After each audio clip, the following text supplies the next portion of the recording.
Jika kita mendengar ilmu-ilmu seperti ilmu sakti menjentik jari, atau jurus tapak pasir besi, tinju 18 arhat, ilmu cakar elang, atau bahkan hamakong atau ilmu kodok, apa yang ada di benak kalian?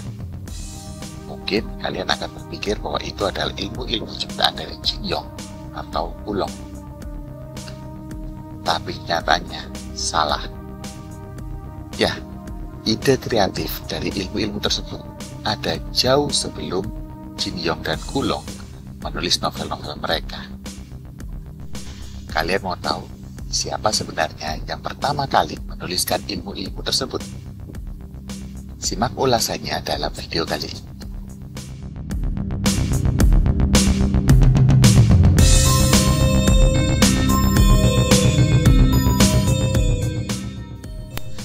Dalam novel karangan Wulong, ilmu sakti sentilan jari atau Tan Si Sengkung bisa kita jumpai dalam karya-karya Wolong Shen.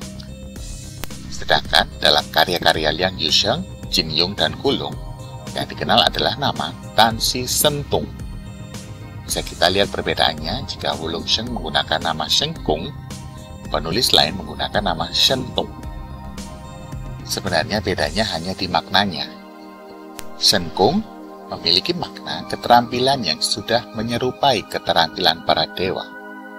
Sedangkan Sentung bermakna keterampilan yang sudah melampaui kemampuan manusia biasa, tapi masih belum mencapai ranah para dewa. Sehingga dengan merujuk kepada maknanya, kata Sengkung lebih tepat diartikan sebagai ilmu sakti, sedangkan kata Sentung lebih tepat diartikan sebagai ilmu hebat. Sentung bisa juga diartikan sebagai ilmu ajaib.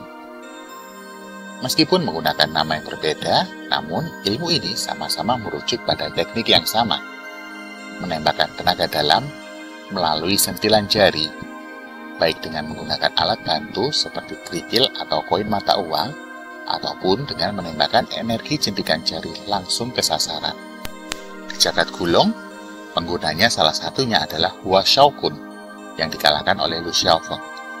Sedangkan di jagat Jin Yong, tentu kita mengenal nama seperti Huang Yoshi. Tapi di jagat Jin Yong, tidak hanya Huang Yoshi saja yang menggunakan ilmu itu. Ada Tian Sheng Tong Lao dan Su Ju dari Demigods and Semi-Devil. Ada juga Shi Yang Ge yang muncul dalam novel Ode to Gallantry. Di jagat Liang Yusheng, pengguna ilmu sentilan jari malah lebih banyak lagi. Ada 68 orang yang menguasai ilmu tersebut. Yang paling terkenal tentunya Zhang Danfeng, Liu Xingyao, dan Kong Kong Er. Bisa kita lihat bahwa ilmu ini sebenarnya ilmu yang selalu ada di setiap jagat persilatan. Tetapi, karena trilogi Raja Wali sangat populer sekali, banyak orang menganggap ilmu menjentik jari ini adalah ilmu ciptaan dari Jin Yong. Padahal, banyak penulis lain yang menggunakan ilmu ini. Lalu, siapakah pencipta yang sesungguhnya? Mari kita berkenalan dengan Bayu, si bulu putih, yang bernama asli Kong Su Jen alias Kong Wan Xuan, yang hidup di antara tahun 1899 hingga 1966. Pada masa jayanya, dia dikenal dengan nama Kong Bayu atau Kong si bulu putih. Karyanya yang paling terkenal adalah 12 koin emas. Karyanya pernah diadaptasi di dalam serial, yaitu di tahun 1969, yang dibintangi oleh Loli, atau remake-nya tahun 2014, yang dibintangi Yuan Biao. Kedua serial ini adalah adaptasi dari karya Kong Bayu. Gaya penulisan yang sangat kreatif dari Kong Bayu ini nantinya melahirkan gaya baru penulisan ilmu silat dan pertarungan, yaitu deskripsi berupa kombinasi antara fiksi dan realita. Seperti disebutkan di awal tadi, jurus-jurus seperti tapak pasir besi, tinju 18 arhat, dan cakar elang, itu semua lahir dari kreasi Kong Bayu. Bahkan, Kong Bayu juga yang pertama kali memperkenalkan ilmu hamakong atau ilmu kodok. Ya, tidak salah, Kong Baiyu lah pencipta ilmu andalan dari Ouyang Feng, si racun barat. Jin Yong bukan yang menciptakannya, Jin Yong hanya mempopulerkannya saja. Tentu saja Kong Baiyu juga yang menciptakan ilmu sakti 9 jari. Dalam hal senjata, Kong Baiyu juga telah menciptakan banyak senjata luar biasa. Salah satunya senjata roda matahari dan bulan yang digunakan oleh Jin Lun Kuo-she dalam cerita kembalinya pendekar pemanah Raja Wali. Ada juga sepasang gelang naga dan Phoenix, senjata Sangkuan Jin Hong dalam episode Pisau Terbang Li. Kong Baiyu jugalah yang mempopulerkan ilmu ringan tubuh, sehingga mendapatkan tempat yang lebih tinggi. Sebelumnya, ilmu ringan tubuh hanya sekedar untuk melompati tembok atau untuk melompati parit lebar. Namun, oleh Kong Baiyu, dibuatlah deskripsi sehingga seolah-olah ilmu meringankan tubuh adalah ilmu yang sakti. Ngaruhnya amat terasa. Semua penggemar Wuxia pasti tahu nama-nama para pendekar yang mengandalkan ilmu meringankan tubuhnya, seperti Sang Kelelawar Hijau, Dongfang Pupai, juga Zhu Liuxiang dan Lu Xiaofeng. Bahkan Li Shunhuan yang lebih terkenal dengan pisau terbangnya juga menguasai ilmu meringankan tubuh yang sangat tinggi. Kong Baiyu jugalah yang memperluas teknik senjata rahasia. Sebelumnya, senjata rahasia hanya berupa panah kecil, uang koin, atau kerikil. Tetapi oleh Kong Baiyu, dia menambahkan teratai besi, paku penembus tulang, pasir dewa 5 racun sebagai senjata rahasia. Senjata rahasia terakhir memang agak kontroversi, karena memang ada catatan yang menyebutkan seseorang yang dipanggil Kakak Tang dari Sichuan yang menguasai pasir dewa 5 racun. Hanya saja, banyak pemerhati sejarah bela diri Tiongkok meragukan eksistensi dari Kakak Tang ini. Sebagian berpendapat bahwa nama ini hanya dibuat-buat. Tetapi, Kong Baiyu memodifikasi nama Tang Kasao dari Sichuan menjadi keluarga Tang dari Sichuan dan memasukkan pasir beracun sebagai salah satu senjata rahasia andalan keluarga Tang.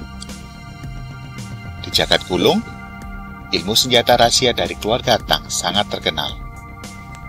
Tidak hanya Kulung, para penulis wuxia lainnya seperti Liang Yusheng, Dong Fangyu, Wang Ying, dan Wen Ruian semuanya melibatkan keluarga Tang dari Sichuan dalam karya-karya mereka. Bahkan, hingga ke novel modern, seperti The Tuolo Continent, melibatkan keluarga Tang dari Sichuan. Ini menunjukkan bahwa keluarga Tang dari Sichuan sudah menempati posisi yang tak terhapuskan dalam dunia persilatan. Namun, sekali lagi, Kong Baiyu lah yang menciptakan keluarga Tang dari Sichuan. Dari sedikit gambaran tersebut, kita bisa mengetahui Kong Baiyu adalah penulis yang memberi kontribusi besar bagi perkembangan genre wuxia. Berawal dari ide dan keinginan untuk menulis cerita wuxia, dengan kendala tidak menguasai ilmu bela diri, Kong Baiyu tidak berkecil hati. Beliau menciptakan bela diri fiktif yang memanjakan imajinasi para pembaca melalui terminologi puisi, idiom, dan mitos untuk menggambarkan teknik-teknik yang amat inovatif, sehingga memberikan dimensi baru pada genre wuxia. Tidak terlalu berlebihan jika Kong Baiyu dinobatkan sebagai salah satu dari 5 guru besar utara. Beliaulah seorang guru besar dalam ranah wuxia.